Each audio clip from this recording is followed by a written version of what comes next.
What if Disney wasn't so small-minded and realized people make mistakes? I think they would not be in as much trouble as they are today.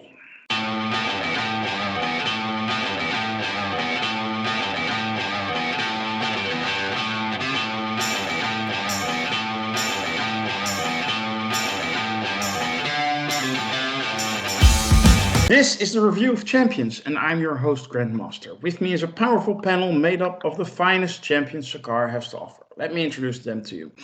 On screen, we have Mr. Taylor first. How are you, man? I am great. What if I had a life? I wouldn't be here. So you're lucky we're in this universe. Hey, you are doing this on a fine Saturday afternoon. I'm doing this in the middle of the night. So who has the life here? On voice only, we have Mr. Lord Deathman. How are you? I'm doing okay, and this is also the universe in which I have no life, but happy to have none to discuss what if. That's great. And last but certainly not least, we have Miss Lokismom. How are you? I'm doing wonderful. And what if we knew who Loki's mom really was? Yeah. Yeah. Teaser. Today we're going to talk about season 2 of What if that wasn't clear already. But before we do, I want to ask you all to help us out. Like and share this video and subscribe to our YouTube channel. And if you really can't get enough of us, you can join our ranks. Go to sakar.freeforms.net, set up an account, get to know us, and yes, you can even join us in our reviews or podcasts. We would love to have you on the show. Consider this your final warning. After this point, the spoilers are incoming. So if you haven't seen the season yet, go do that first and then check out our review. Well, What If Season 2 explores a few more of the endless possibilities in the multiverse, of the Marvel multiverse, I should say. And while doing so, it gives us an interesting overarching story, right? Well, that's the question I'm actually going to ask our champions, and I'm going to start with Lokismom. You have not seen the complete episodes, all episodes yet, so can you talk about your general feeling about the episodes you did see, maybe compare them to season 1, yeah, let's have it. Yeah, well, I apologize for not having seen every episode up to this point, but I'll take care of that later. Just I saw 3 episodes. I saw the first one. I saw the 1602, and then the one where the Grandmaster, Iron Man crashes into Grandmaster. I had to watch that one. So just going by those 3 episodes, I really got a very positive feelings toward these that I really didn't have as much for season 1. I don't know why. I just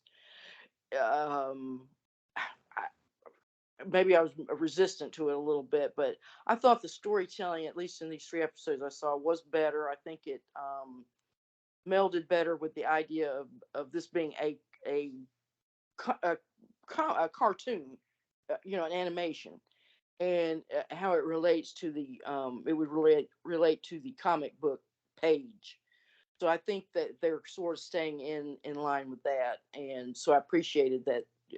Okay, we're going to have to accept this in a different format now. It's not going to be like a live action where a lot of stuff is explained to us. We just have to assume it, and but because it's comics, it's just the comic universe. And so as far as that goes, I'm looking forward to looking at the rest of the animation series, and especially I like seeing Howard the Duck again. He was like one of my favorites from way on back when I was still reading comic books. Yeah.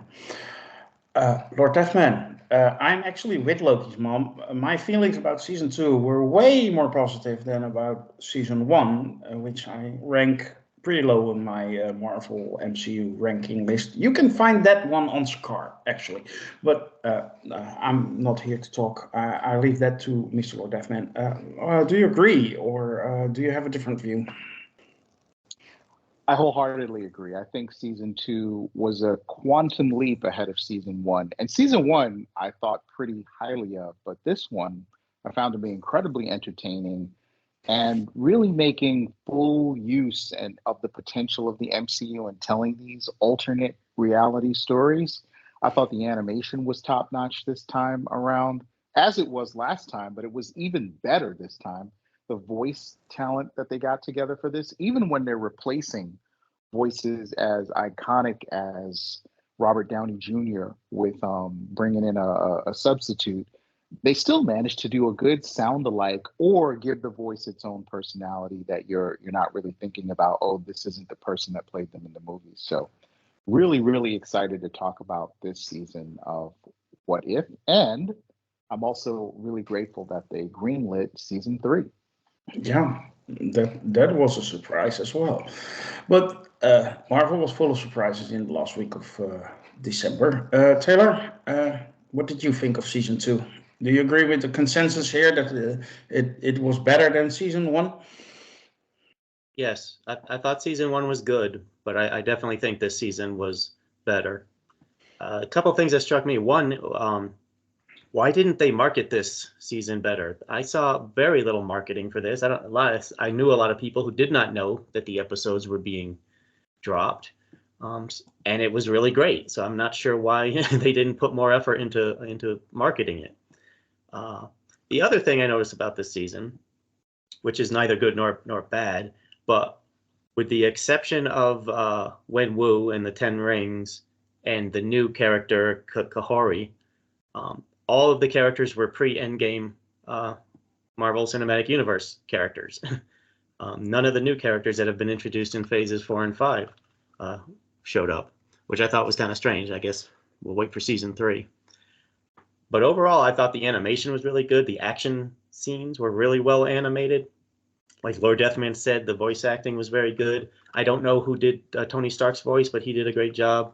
Lake Bell did Natasha Romanoff's voice, and she did a great job. She if you don't know, she voices Poison Ivy on the Harley Quinn cartoon, and she also had a small live action scene in Wakanda Forever. So she did a great job as Natasha. But yeah, overall, I thought it was a really good episode. Really good season. Now, this is just my personal preference. I would still prefer it if they just did all standalone anthology episodes without doing any crossing over. But again, that's just my personal preference. The way they did the crossing over at the end, I thought was good. In fact, I thought they handled it a little better than the first season did. Mm-hmm. The voice actor that played Tony Stark is Mick Wingert, if I say that correctly. But I actually like his Tony Stark. It is just enough Robert Downey Jr. That it doesn't feel like it's disjointed, and it's enough of his own character. Lokismom, you had to follow. One thing I noticed that the cartoon Tony Stark has blue or gray eyes, whereas Robert Downey Jr. has big old brown puppy dog eyes. So I'm wondering why they changed the eye color. Different universe. Yeah, not only that, and thank you for noticing. It's been a while since I stared into another man's eyes. But anyway,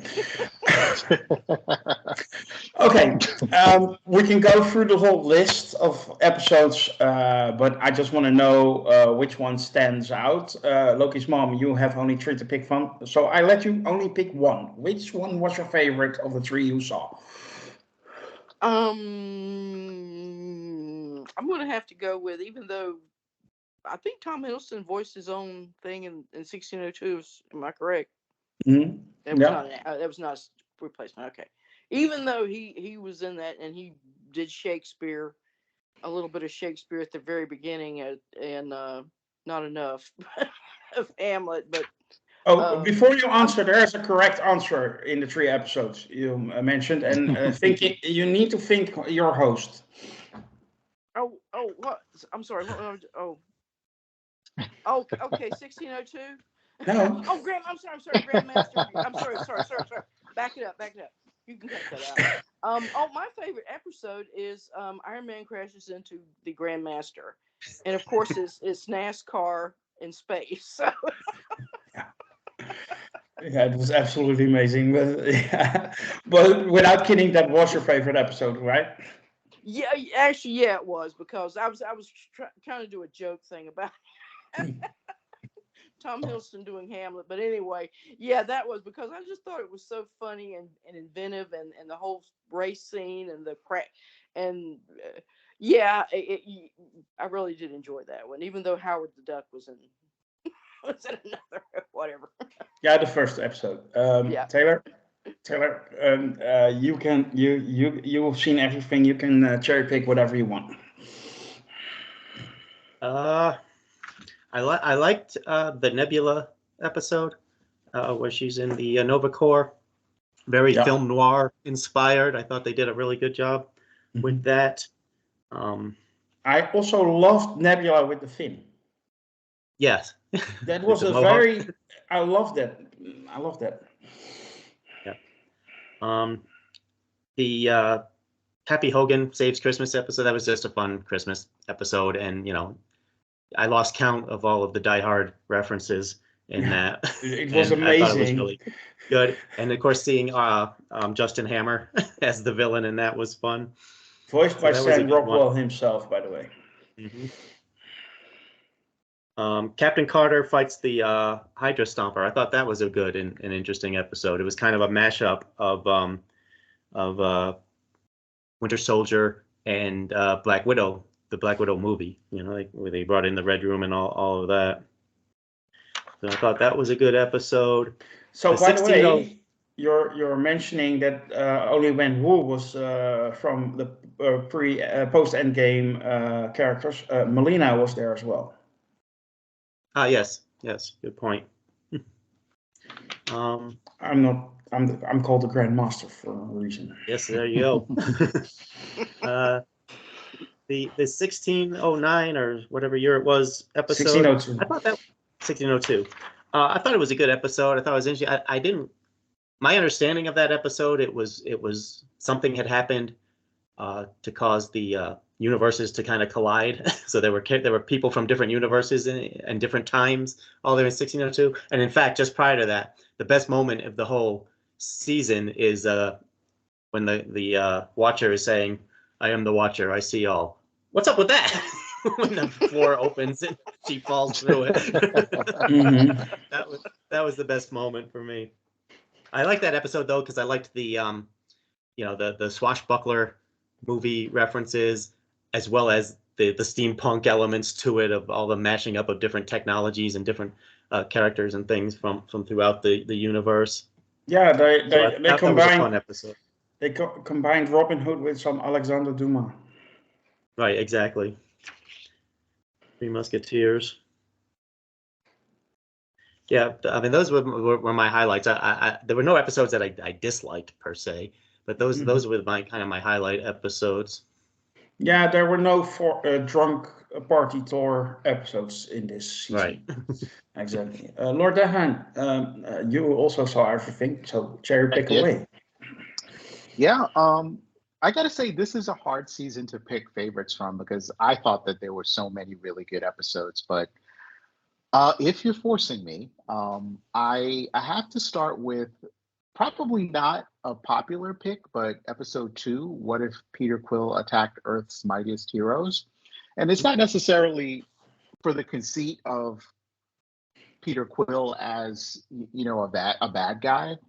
It's really the team of Avengers that they put together for that episode, because they just have so much to draw from with the MCU. So we got the T'Chaka, Black Panther, we got Bucky Barnes because he would have been contemporary around that time. Bill Foster. They made some really interesting choices, and some of the action scenes are incredibly memorable in that episode with Giant Man. And the way Ego keeps making these, well, I guess Kid Ego keeps making these duplicates of himself. It always comes down to making duplicates of yourself when you're the big bad in a comic book movie. Yeah, Ego was about spawning himself all over the universe, so that making kids out of rock would make sense. But I may sound like a dumbass now, but you said Giant Man, but wasn't he Goliath? You're right. It was Goliath, and it is There's an Ant-Man and there's a Goliath. There's no Ant-Man and Giant Man. So Hank Pym always goes small, and Bill Foster always goes large. Which I was like, yeah, that's a good idea, right? Like, just keep that domain as your superhero thing. But the biggest surprise of that was really bringing in Wendy Lawson as, I guess, the original Captain Marvel in female form, which I thought was a really good idea. I don't know if that actress came back to do if Annette Bening came back to do her voice, but we certainly got someone who sounded a lot like her. So thumbs up for that, for sure. I'm gonna pick 3 episodes, by the way. So I've got 2 more, and I'm desperately trying to not mess this up. But I really, even though technically I shouldn't be a fan of this episode, because I'm really cautious about narratives that are just solely about female empowerment for the sake of female empowerment. But what if Kahori Reshaped the World is excellent? Yeah. Just the animation, the action, the sort of bringing in the Native American aspects of I think they're Mohawk Indians, and we've got a lot of Native Mohawk Indians. These are Mohawk indigenous people, and we've got a lot of indigenous people that are heading to the MCU or have already joined the MCU. But this was a really great episode. I just loved it because it just mixes the action, the sci-fi, the fantasy all together. And it's an incredibly unique take. And I do hope that Kahori does make it into the live action MCU. I think she rates giving her character a try. Yeah. Exactly what I was about to say. This is a character which is introduced in animation, and I really hope it will make the transition to live action. And I don't know if Kevin Feige watches us. He probably isn't. He should, by the way, as we discussed earlier on the board this week. But he needs to make this happen. I know the fandom can be very rabid about introducing a female diverse character into a franchise, and that they make a lot of fuss about it. But I absolutely adored this character, and I really do hope they will bring her into the live action MCU. Yeah, I feel the same way. Not only does the voice actress do an amazing job with the role, but as I watched it, I felt like this isn't like standard issue girl power for the sake of it. This is more about the sort of youth versus age, right? She is a young person. She's breaking away from establishment thinking in her tribe, and she wants to try something new with the abilities that she's been given. So in that context, this isn't just about a smart alecky kid who happens to be perfect at everything they do and is a Mary Sue, because she certainly does trip up once or twice, and she certainly does experience some doubts, and she does have to learn things, you know, which is how you build a character like that properly, as opposed to having them born, you know, on day one, being able to do everything perfectly. Yeah, so. and I'm so happy they used in the final episode, which no doubt we will talk about as well. They didn't use her as like the savior, like indeed the Mary Sue character that rescues the multiverse. That I'm so happy that she was part of it, but she was not all of it, if you know what I mean. Because that would have ruined the character, and actually would have ruined the season. Not that I don't want her to shine, absolutely not. I love that character and I want it to shine, but not in that way, if you know what I mean. Right.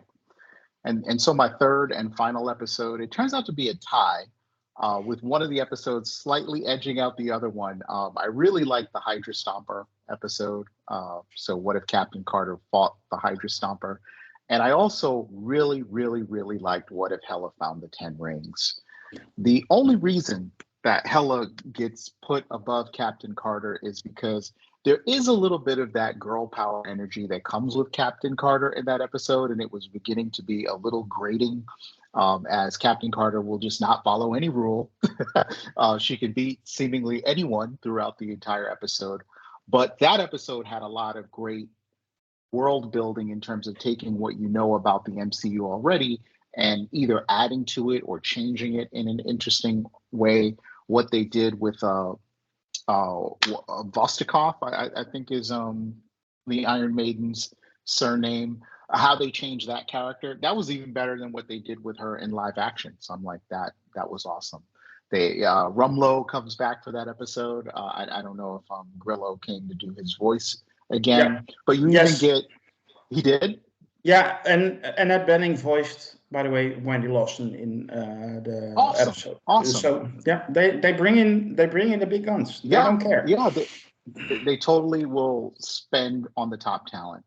But the Hela and the Ten Rings mashup, pure genius. Taking two really disparate corners of the MCU that you don't think would ever overlap, but have so much in common in terms of having these magical artifacts and these fantasy trappings.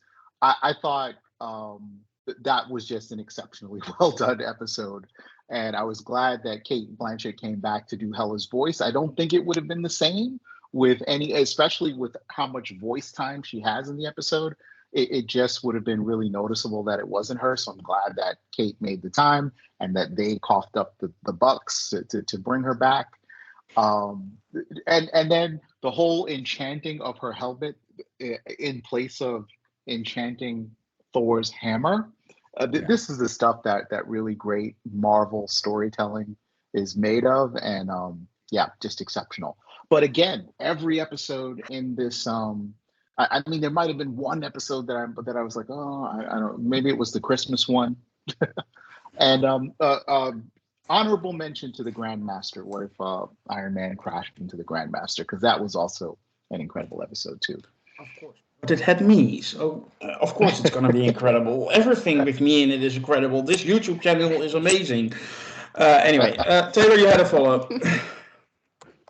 Yeah, a couple actually. I agree with Lord Deathman in the Peter Quill episode. I love that the team was all characters that had already been established as existing in that time frame.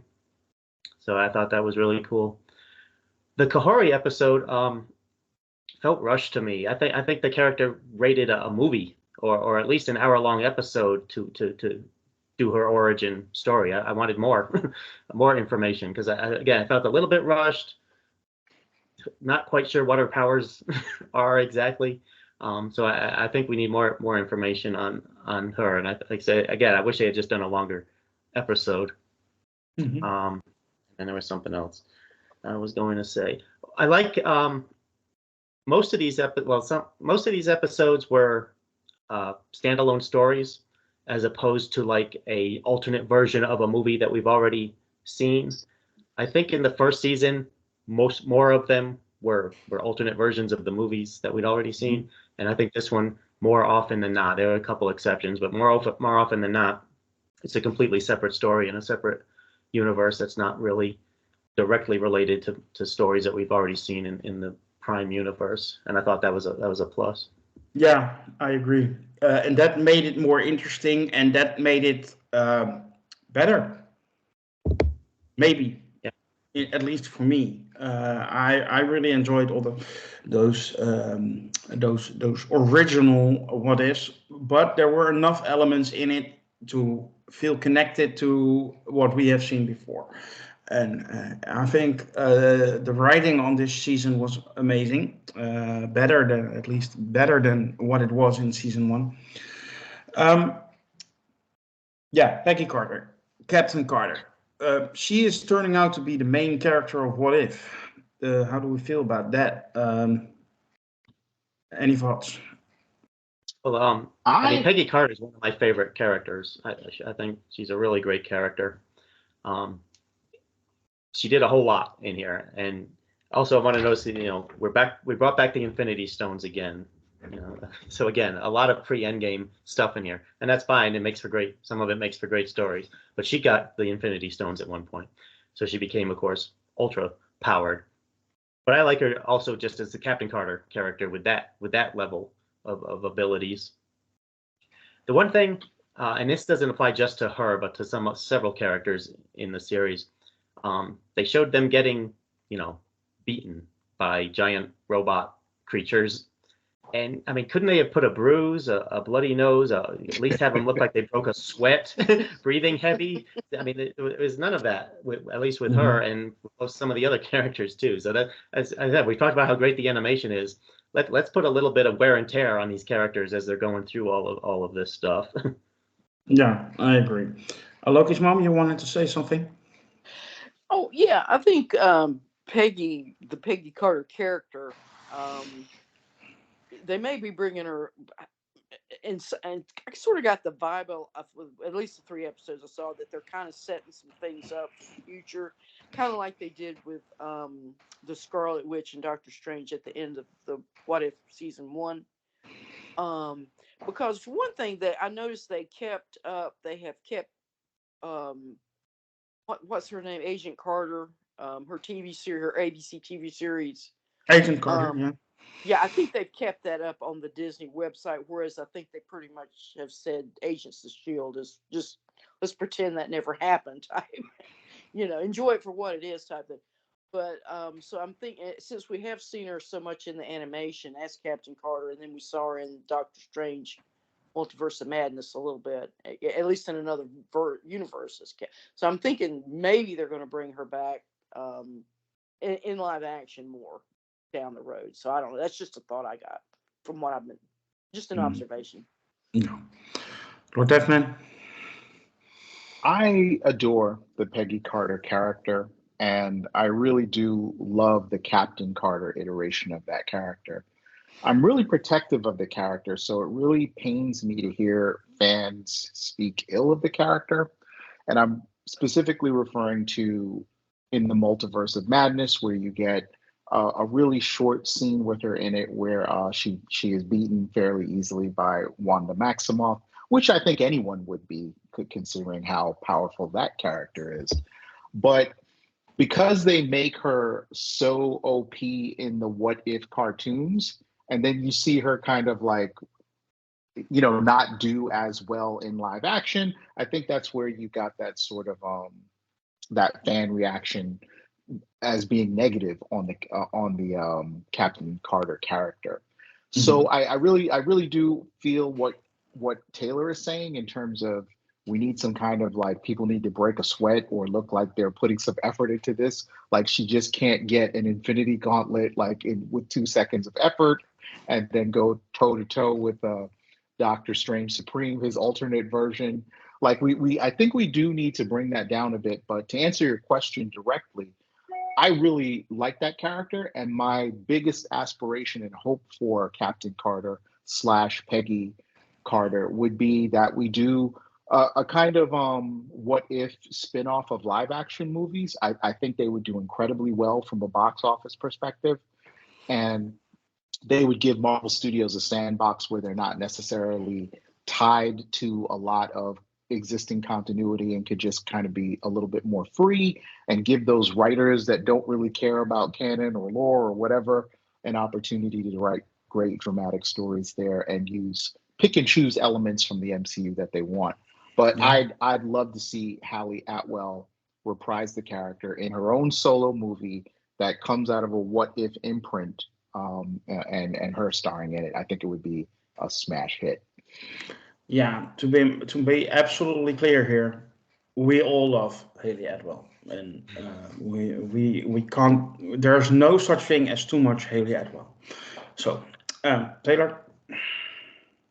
Yeah, just to follow up, I have a problem understanding a lot of the online discourse where it seems that the people online can't distinguish between characters in the 616 universe and their counterparts in other universes, where they say, "Oh, that episode did Tony Stark wrong." Well, he wouldn't do that. Well, no, the 616 Tony Stark wouldn't do that, but this is a different Tony Stark in a whole different universe where entirely different things are going on, and this Tony Stark does different things. And I see so many people who just constantly merging the characters together, their variants and their 616 main characters, and I think that that hurts your enjoyment of the of the series for one thing, but it also seems sometimes it seems like just an excuse to complain about something. Yeah. as Yeah. we fans like to do, complain because yeah.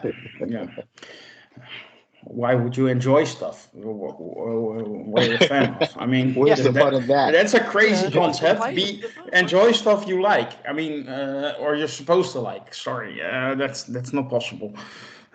I don't want to wake up the entire Star Wars fandom. Anyway.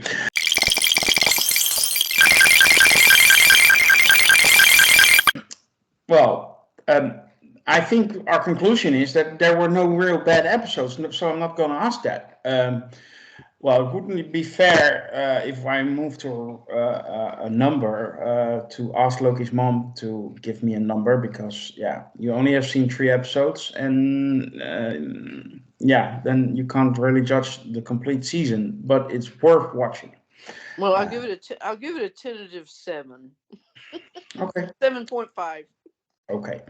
Well, it's time for the ranking, for the rating, I should say. And, I'm going to start with Mr. Lord Deathman. Mr. Lord Deathman, if you were to put a number on What If Season 2, what would it be?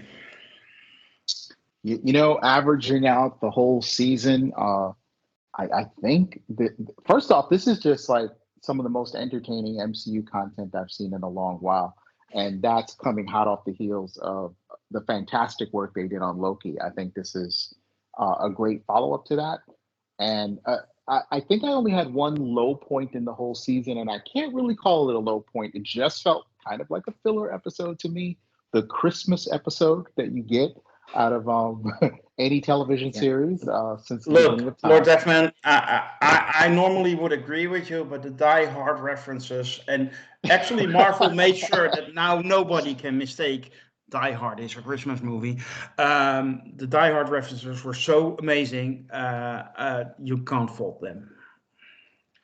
Indeed. So I'm not saying that was a bad episode at all, but I do feel like a little bit was filler. So I'm gonna give the season a solid 8.5. 8.5. Okay. Taylor, how many purple happy Hogan Hulks out of 10 will you give What If Season 2? Give this season a 9 out of 10. 9 out of 10. I actually agree. I also give this season a 9 out of 10. I was thoroughly entertained. It was I had so much fun watching it. I binged it in one evening, and well, the last 2 episodes I watched this morning, but 7 episodes right behind each other. I had some other stuff to watch, Star Trek or something. I don't know. People, this will conclude our review of Champions for Season 2 of What If. We hope you have enjoyed our discussion today. If you did, you can help us out by liking and sharing this review. And subscribe to our YouTube channel. And if you really want more of us, join our forum at Sakar. That's freeforums.net. We would love it if you do that. For now, I want to thank you all, also on behalf of our champions, and wish you to be safe and be well. Bye.